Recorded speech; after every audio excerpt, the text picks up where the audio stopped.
Social media में इस वक्त पूरी दुनिया में डूम्सडे की बात की जा रही है, यानी कि प्रलय की आहट की बात की जा रही है। तो क्या महाप्रलय की कोई आहट? ऐसा क्यों कह रहे हैं आपको बताएंगे, लेकिन इससे पहले आपको 4 तस्वीरें देखनी होंगी और इन तस्वीरों को समझना होगा क्यों सोशल मीडिया पर इस तरह की चर्चा की जा रही है, क्यों ऐसी तस्वीरें सामने आ रही हैं। तो 4 तस्वीरें आपके सामने हैं। लगातार भूकंप के झटके, चमोली में एवलांच, जहां पर कई लोग एवलांच की चपेट में आ गए, बर्फ के नीचे दब गए, और एक बार फिर से पहाड़ों में ठंड की वापसी और भयानक बर्फबारी। मनाली में आलम तो यह हो गया कि कई गाड़ियां मलबे में दब गईं। जबरदस्त बर्फबारी, 150 से ज्यादा सड़कों की कनेक्टिविटी कट गई है और समंदर के अंदर भी बहुत हलचल तेज है। जो समुद्री जीव हैं वो तट पर आ जा रहे हैं और ऐसे जीव समंदर के अंदर से निकल रहे हैं जो बहुत गहराई में रहते हैं, जिन्हें बहुत कम बार देखा गया है या पहली बार देखा गया है। तो ये 4 तस्वीरें क्या कहानी कह रही हैं? क्या ये महाप्रलय की कोई आहट है या बस एक संयोग है? ये सवाल इसलिए क्योंकि पिछले कुछ दिनों से कुछ ऐसी घटनाएं देखने को मिली हैं जिसके बाद लोग महाप्रलय की बात कर रहे हैं। जब रात में लोग सो रहे थे तब नेपाल में भूकंप आया, जिसका असर बिहार में भी देखने को मिला। पाकिस्तान में भी धरती हिली है। इस तरह फरवरी में पिछले 28 दिन में दिल्ली, नोएडा से लेकर बिहार, नेपाल और इंडोनेशिया तक भूकंप के झटके महसूस किए गए, जो चिंता का विषय बताए जा रहे हैं। वैसे यह बात तो प्रमाणिक है कि भूकंप को प्रेडिक्ट नहीं किया जा सकता है, इसकी भविष्यवाणी नहीं हो सकती है, लेकिन बार बार इस तरह के झटकों का मतलब क्या है? महज कुछ घंटों के भीतर एक साथ 4 देशों की धरती कांप गई।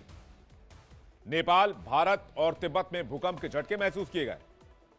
पहला भूकंप देर रात 2:36 पर आया, दूसरा 2:51 पर आया। नेशनल सेंटर फॉर सिस्मोलॉजी के मुताबिक पहले भूकंप का केंद्र नेपाल के बागमती प्रांत में था, जिसकी तीव्रता 5.5 थी। भूकंप का केंद्र बिहार के मुजफ्फरपुर से करीब 189 किलोमीटर दूर था। इसी वजह से मिथिला क्षेत्र वाले जिलों में भी धरती कांपी। लोगों के घर हिलने लगे, बेड, पंखे सब डोलने लगे। वहीं नेपाल में दूसरा भूकंप, जिसे आप आफ्टर इफेक्ट भी कह सकते हैं, वो 2:51 पर आया और इस बार जो भूकंप आई उसकी तीव्रता पहले वाले से अधिक थी।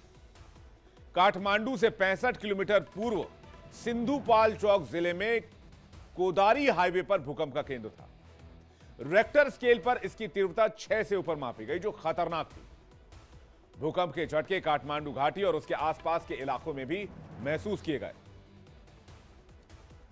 फरवरी में बहुत फ्रीक्वेंटली भूकंप आए और रात में आए दोनों भूकंप से किसी तरह की जनहानि की खबर तो नहीं है, लेकिन एक के बाद एक लगातार भूकंप क्या किसी बड़े खतरे की ओर इशारा कर रहा है? क्योंकि अगर फरवरी की बात करें तो 1-2 नहीं बल्कि अनेकों भूकंप पूरी दुनिया में महसूस किए गए, जिसके बाद सवाल यह उठ रहा है कि क्या धरती के अंदर कोई ऐसी हलचल तो नहीं है जिससे मानव जाति को खतरा हो, जिससे किसी देश को खतरा हो? फरवरी में दुनिया भर में आए भूकंप पर जल्दी से एक नजर डाल लीजिए। 28 फरवरी को 2 बार भूकंप के झटके महसूस किए गए। नेपाल में भूकंप का केंद्र रहा, तीव्रता 5.5 और 6.1 मापी गई। 26 फरवरी को इंडोनेशिया में तेज भूकंप के झटके आए, रेक्टर स्केल पर तीव्रता 6 मापी गई। 25 फरवरी को कोलकाता में भूकंप के झटके आए, तीव्रता 5.1 मापी गई। 23 फरवरी जम्मू कश्मीर के कुपवाड़ा में भूकंप के झटके महसूस किए गए, तीव्रता 3.8 रही। 23 फरवरी यूपी के गाजियाबाद में भूकंप का झटका महसूस हुआ, तीव्रता 2.8 थी। 22 फरवरी वॉशिंगटन में भूकंप की 3.4 तीव्रता महसूस की गई। 21 फरवरी उत्तराखंड में भी भूकंप के झटके महसूस हुए, तीव्रता 3.5 रही। 21 फरवरी कनाडा में भूकंप की झटके महसूस हुए, रेक्टर स्केल पर इसे 4.8 मापा गया। 17 फरवरी दिल्ली एनसीआर में भूकंप के झटके आए, रेक्टर स्केल पर तीव्रता 4 मापी गई। 15 फरवरी को टेक्सास में भूकंप की तीव्रता 5 मापी गई। 15 फरवरी को ही रूस में भूकंप के झटके लगे, तीव्रता 5.7 मापी गई। 10 फरवरी को मोरक्को में भूकंप के झटके लगे, तीव्रता 5.1 मापी गई। 9 फरवरी को केरल के कासरगोड में भूकंप आया, जिसकी तीव्रता 2.5 मापी गई। 2 फरवरी को राजस्थान के बीकानेर में भूकंप का झटका आया, जिसे रिक्टर स्केल पर 3.6 मापा गया। रात में आए भूकंप के झटके जोरदार लगे थे। लोगों ने क्या महसूस किया, आप खुद सुनिए। लगभग बीती रात लगभग 2:30 बजे के आसपास भूकंप के काफ़ी तेज झटके आए थे और हम लोग जग गए और नीचे की तरफ गए, क्योंकि ये भूकंप लगभग 2 मिनट के आसपास तक रहा। एकाएक पलंग हिलने लगा और काफ़ी ज़ोर से कंपन था। जब हम लोग फिर बाहर आ गए फटाफट, तो देखे जो काफ़ी मोहल्ले के लोग जमा थे, सब यही बता रहे थे जो काफ़ी ज़ोर से भूकंप आया था। तब पता लगा एग्जैक्टली काफ़ी ज़ोर से था, फिर पंखा वगैरह भी हिल रहा था काफ़ी टाइम तक। भूकंप के लिहाज से भारत को 5 क्षेत्रों में बांटा गया है, जिसमें 4 और 5 वाला जोन बहुत खतरनाक है। भूकंप किस जोन में कितना खतरा देता है, ये जल्दी से जान लीजिए। जोन 1 और 2 में भूकंप आने का खतरा सबसे कम माना जाता है। रिक्टर स्केल पर अधिकतम 4.9 तीव्रता वाला भूकंप आ सकता है, जिसमें प्रयागराज, औरंगाबाद, बेंगलुरु, दुर्गापुर, भिलाई जैसे शहर शामिल हैं। भोपाल, हैदराबाद और जयपुर भी इसी जोन में शामिल हैं। जोन 3 में जोन 2 के मुकाबले ज्यादा जोखिम माना जाता है। रिक्टर स्केल पर तीव्रता 5 से 6 तक रह सकती है। बरेली, आगरा, लखनऊ, वाराणसी, बेलगाम शामिल हैं। भटिंडा, जबलपुर, कोलकाता और बड़ोदरा जैसे शहर भी इसी जोन में आते हैं। जोन 4 में ज्यादा जोखिम वाला इलाका इसे माना जाता है, जहां पर रिक्टर स्केल पर 6 से 6.9 तीव्रता वाले भूकंप आ सकते हैं। 6 से ज्यादा तीव्रता वाला भूकंप बहुत ज्यादा खतरनाक माना जाता है। ये तबाही लाते हैं और इमारतों को जमींदोज कर देते हैं। दिल्ली एनसीआर के कई इलाके इसी जोन में आते हैं। नैनीताल, रुड़की, पीलीभीत, बुलंदशहर, गोरखपुर इसमें शामिल हैं। पटना, गैंगटोक और अमृतसर से शहर भी इस जोन में आते हैं। जोन 5 सबसे ज्यादा खतरनाक माना जाता है। रिक्टर स्केल पर यहां 7 से ज्यादा तीव्रता वाले भूकंप आ सकते हैं, जिसमें असम, नागालैंड, मणिपुर, मिजोरम, अरुणाचल प्रदेश इस जोन में आते हैं। गुजरात का कच्छ भी इसी जोन में आता है, जहां 2001 में आए भूकंप में हजारों लोगों की जान चली गई थी। मंडी, श्रीनगर, कोहिमा, भुज, इम्फाल, दरभंगा जैसे शहर भी इसी जोन में आते हैं। अब आप मैप के जरिए समझिए कि जोन किस हिसाब से बटे हैं, भारत का कौन सा हिस्सा किस जोन में आता है। आइए देखते हैं कि इंडिया के मैप को किस किस जोन के हिसाब से कैसे अलग अलग इलाकों में बांटा गया है, जोन 1 से लेकर जोन 5 तक। तो जोन 1 से 2 का इलाका ये ब्लू वाला इलाका है। जोन जो 3 है वो येलो वाला इलाका है। जोन 4 जो है वो ऑरेंज वाला इलाका है और जोन 5 जो है वो रेड वाला इलाका है, जो सबसे ज्यादा खतरनाक है। एक बार फिर से आप इस पर नजर डाल लीजिए, जरा फुल स्क्रीन आप इसे देखिए कि इंडिया के मैप को भूकंप के खतरों के हिसाब से जोन वाइज किस तरह से डिवाइड किया गया है। जोन 1 जहां पर सबसे कम रिस्क है और जोन 5 जो सबसे ज्यादा रिस्क है। लेकिन ये कुदरत के एक पहलू की बात है। अब कुदरत का एक और रंग आपको दिखाते हैं। ठंड लगभग बीत चुकी है और ठंड में पहाड़ों पर इस बार बर्फबारी वैसी नहीं दिखी जैसी हर बार होती थी। कहीं कहीं तो बर्फबारी बिल्कुल नहीं हुई। लेकिन अब जो तस्वीर सामने आ रही है वो चौंका रही है। जमकर बर्फबारी की तस्वीर सामने आई है। तस्वीरें आपको दिखा रही है, देखिए ये जो तस्वीर आप देख रहे हैं ये चमोली की तस्वीर है। चमोली में कितनी जबरदस्त बर्फबारी आप देख सकते हैं। पहाड़ों पर बर्फबारी का आलम यह है कि कई पर्यटक फंस गए हैं, कई जगह कनेक्टिविटी जो है वो टूट गई है। ये कुलगाम की तस्वीर इस वक्त आप देख रहे हैं। आपको जल्दी से रामबन और डोडा की तस्वीर भी दिखाते हैं। ये रामबन की तस्वीर है। ऐसा लग रहा है जैसे दिसंबर का महीना चल रहा हो, जिस हिसाब से बर्फबारी हो रही है। तो मौसम क्या संकेत दे रहा है, प्रकृति क्या संकेत दे रही है। डोडा की तस्वीर देखिए, अनंतनाग और श्रीनगर की तस्वीर भी आपको दिखाते हैं। ये अनंतनाग की तस्वीर आप देख रहे हैं जहां पर जबरदस्त बर्फबारी हो रही है। श्रीनगर की तस्वीर भी देखिए, यह श्रीनगर की तस्वीर है। श्रीनगर में भी इस वक्त जबरदस्त बर्फबारी है और साथ ही साथ चंबा की तस्वीर भी आपको दिखाते हैं जहां पर स्नोफॉल की जबरदस्त तस्वीरें सामने आई। सवाल स्नोफॉल को लेकर नहीं है, सवाल टाइमिंग को लेकर है। एक तरफ भूकंप, दूसरी तरफ पहाड़ों पर जबरदस्त बर्फबारी। जम्मू और आसपास के क्षेत्रों में पश्चिमी विक्षोभ बना हुआ है, जिसका असर पहाड़ों से लेकर मैदानी इलाकों तक देखने को मिल रहा है। इसके असर से उत्तर पश्चिम के कई इलाकों का सूखा खत्म हो गया। पहाड़ों पर जमकर बर्फबारी हो रही है और मैदानी इलाकों में सूरज नदारद है। कश्मीर में 2 महीने से सूखा पड़ा था, ना बारिश ना बर्फबारी। हालात ऐसे थे कि नदियां एक बूंद पानी के लिए तरस रही थी। सूखे के हालात थे, लेकिन कुदरत ने ऐसी पलटी मारी है कि हफ्ते भर में न सिर्फ भारी बारिश हुई है, बल्कि पहाड़ों पर खूब बर्फबारी भी हो रही है। उत्तराखंड में भी मौसम ने करवट ले ली है। निचले इलाकों में बारिश हो रही है, जबकि पहाड़ी इलाकों में लगातार बर्फबारी हो रही है।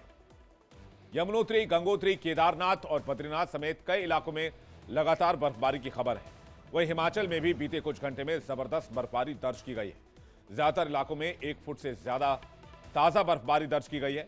लाहौल स्पीति और किन्नौर में 90% सड़कें बाधित हो चुकी हैं। सैकड़ों लोग फंसे हुए हैं। कुल्लू में भी जमकर बर्फबारी हो रही है। अटल टनल समेत मनाली के कई क्षेत्रों में 15 से 20 सेंटीमीटर तक बर्फबारी दर्ज की गई है। यानी मौसम ने 360 डिग्री टर्न ले लिया है। एक तरफ बर्फबारी हो रही है तो दूसरी तरफ चमोली में एवलांच ने भारी तबाही मचाई, जिसमें बीआरओ के कई मजदूर दबे हुए हैं और इनका रेस्क्यू ऑपरेशन चलाया जा रहा है। ये तस्वीर आप देख रहे हैं रेस्क्यू ऑपरेशन की। हुआ यूं कि सुबह करीब 7:15 पर बद्रीनाथ से 3 किलोमीटर दूर चमोली के माणा गांव में अचानक से ग्लेशियर टूट गया, जिसमें 57 मजदूर दब गए। हालांकि जो राहत की खबर यह है वो ये है कि 32 मजदूरों को रेस्क्यू कर लिया गया है। बाकी के 25 मजदूरों की तलाश की जा रही है।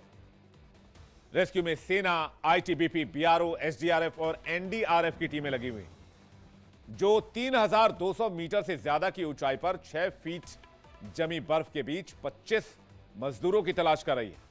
हादसे के दौरान सभी मजदूर 8 कंटेनर और एक शेड में मौजूद थे। जिन मजदूरों का रेस्क्यू किया गया है उन सभी को माणा गांव में आईटीबीपी कैंप ले जाया गया है, जहां सभी का इलाज चल रहा है।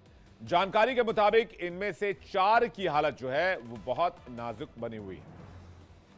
हादसे को लेकर उत्तराखंड के सीएम पुष्कर सिंह धामी ने एसडीआरएफ के अधिकारियों के साथ बैठक की है।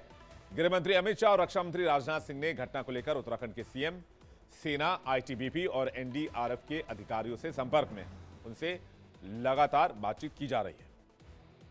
क्योंकि मौसम थोड़ा अभी खराब है, विजिबिलिटी बहुत नहीं है, इसलिए हेलीकॉप्टर सेवा वहाँ पर नहीं हो पा रही है। और हम लोग भी यहाँ से लगातार मॉनिटरिंग कर रहे हैं। हमारा प्रयास है कि जल्दी से जल्दी जो भी हमारे उसमें मजदूर भाई फंसे हुए हैं, श्रमिक फंसे हुए हैं, काम करने वाले, उन सभी को जल्दी बाहर निकाला जाए। और अलग अलग स्थानों के लोग हैं जो काम कर रहे हैं, उनके लिए यहाँ से अभी हम हेल्पलाइन भी जारी कर रहे हैं, जिससे कि सभी को ठीक प्रकार से जानकारी मिले। आदरणीय रक्षा मंत्री जी, आदरणीय गृह मंत्री जी, प्रधानमंत्री जी का कार्यालय लगातार यहाँ संपर्क में है और जिन एजेंसियों की भी आवश्यकता है उन एजेंसियों की हम लोग जो है मदद ले रहे हैं। मदद लेने के लिए सारी तैयारियां करी जा चुकी हैं। यहाँ पर जल, थल, नभ तीनों तरफ से संकेत मिल रहे हैं। थल यानी कि जमीन, नभ यानी कि आसमान, दोनों तरफ से हालात तो आपने देख लिए। अब आपको दिखाते हैं किस तरह से दुनिया भर में प्रलय से जोड़ के इसे देखा जा रहा है, क्योंकि समुद्र में कुछ ऐसी घटनाएं हुई हैं जो सोशल मीडिया पर काफी ज्यादा चर्चा का विषय है और लोग प्रलय के पहले की तस्वीर इसे बता रहे हैं। अब ये जो तस्वीर आप देख रहे हैं, जो मछली आपको नजर आ रही है, इसका नाम है ओरफिश।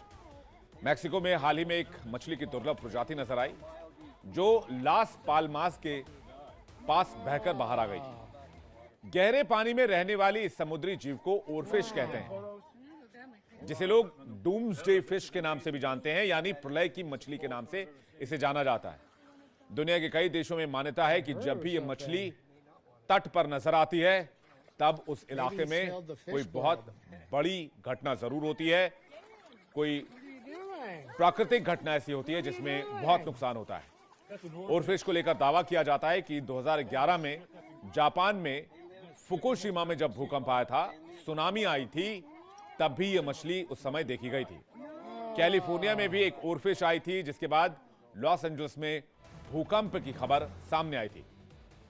इसी तरह ऑस्ट्रेलिया के तस्मानिया में 18 फरवरी की रात को समुद्र तट पर 150 से ज्यादा फॉल्स किलर व्हेल आ गई, जिसमें से ज्यादातर की मौत हो गई। एक वीडियो सोशल मीडिया पर और वायरल है जो केरल के तट का बताया जा रहा है। इसमें दावा यह किया जा रहा है कि एक साथ लाखों की संख्या में मछली समुद्री तट पर आ गई और यह भी किसी संकेत की तरह देखा जा रहा है। अब आपको इन समुद्री जीवों के बाहर आने को लेकर जो दावे किए जा रहे हैं उनके बारे में जल्दी से बताते हैं। तो ओरफिश को लेकर क्या दावा है? जापानी लोक कथाओं में ओरफिश का जिक्र किया जाता है। ओरफिश को आपदा की निशानी मानते हैं जापान के लोग। 2011 में जो भूकंप आया उसके पहले इसे देखे जाने का दावा किया गया। पिछले साल लॉस एंजल्स में भी भूकंप से पहले इसे देखने का दावा है। ओरफिश को लेकर वैज्ञानिकों के दावे इससे अलग हैं। वैज्ञानिक कहते हैं कि बीमार होने पर ये मछलियां सतह पर आती हैं। वैज्ञानिक इसे शगुन और अपशगुन से जोड़कर नहीं देखते हैं। ओरफिश एक दुर्लभ मछली है जिसे सालों में एक बार देखा जाता है, जिसकी वजह यह भी है कि मछली की प्रजाति बहुत गहरे पानी में रहती है और ये तभी सतह पर आती है जब रास्ता भटक जाती है। ऐसे में किनारे के आने के बाद अक्सर इसकी मौत हो जाती है और लोग इसे लेकर अलग अलग दावे कर रहे हैं, जबकि वैज्ञानिक इसे एक नॉर्मल फिनोमिना बताते हैं। लेकिन दुनिया भर के लोग अलग अलग कयास लगाए जा रहे हैं और ये भी मानते हैं कि जहां पर भी इस मछली को देखा गया है वहां कोई प्राकृतिक हादसा जरूर सामने आता है। जो वेल मछली सामने आई है उसको लेकर क्या दावे हैं? अगर कोई एक वेल कहीं फंस जाती है तो बाकी सब वेल भी उसके पीछे जाने लग जाती है। यह भी एक वजह माना जा रहा है कि समुद्र तट के किनारे इतनी मछलियां एक साथ देखी गई जिनकी मौत हो गई। कई बार कोई एक वेल किनारे पर आ जाती है, फिर तकलीफ में दूसरी वेलों के पास संकेत भेजती है। उस वेल के सिग्नल मिलने पर दूसरी वेल्स भी उनके पास आने लगती हैं और सब एक एक करके तट पर फंसती चली जाती हैं। लेकिन इसके उलट कई जानकार ये दावा कर रहे हैं कि समुद्र में जीव, मछलियां, कछुए, अनेक ऐसे क्रिएचर शामिल हैं। वो जब समुद्र छोड़कर बाहर आने लगते हैं तो माना यह जाता है कि समुद्र के अंदर के हालात कुछ ठीक नहीं है। कुछ ऐसे हलचल हैं जिसका संकेत ये देते हैं। ऐसे में सवाल यह है कि ओरफिश और एक साथ सैकड़ों की संख्या में वेल मछलियों का बाहर आना, क्या ये नॉर्मल है या फिर ये एक ऐसा संकेत है जिसे डिकोड करना जरूरी है? Diwali. Diwali is a festival lit with sharing. And some gifts aren't given, they are expressed. No way! I love it. Because you deserve the best seat in the house. Where did it go? Mom, have you seen my straightener? No. Go check the living room.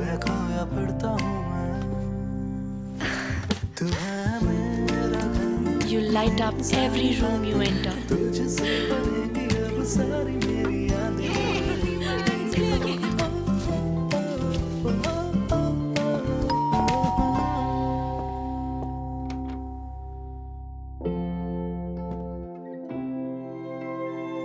So your friends can taste the love in your food.